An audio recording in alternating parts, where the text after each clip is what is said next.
going to show you how easy it is to make this very tasty soup in the Ninja Soup Maker. It's a lemon chicken and orzo soup, which is perfect for enjoying throughout the year.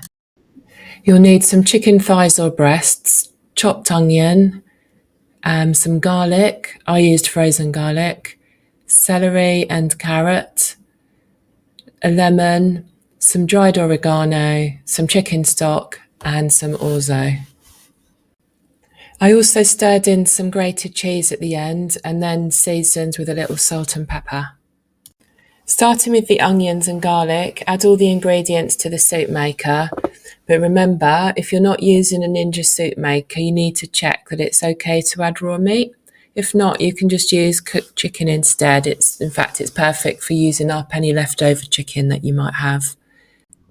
Next, add the zest of half a lemon. You can add some more at the end after tasting the soup. Now I'm adding the juice of half a lemon. You can reserve the other half in case you want to add it at the end. I bought myself a new citrus squeezer recently, which I'm using here, and it's really very good. I've left a link to it in this description down below in case you want to check it out. I add the stock pot directly to the soup maker jug, but you can make it up separately if you prefer. I've added half a teaspoon of black pepper, but this is completely optional.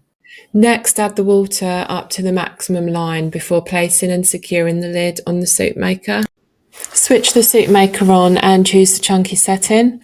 At some point during the next 30 minutes, you can cook the orzo. I think mine took about 10 minutes.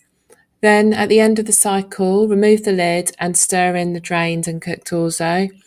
You can optionally add some fresh parsley and grated cheese once you've served the soup. If you liked this video, please be sure to like and leave a comment down below. You can also check out more soup maker recipes over on Liana's Kitchen, or alternatively, you can buy one of my soup maker books. The links are in the description down below. Thanks for watching, and I'll see you next time.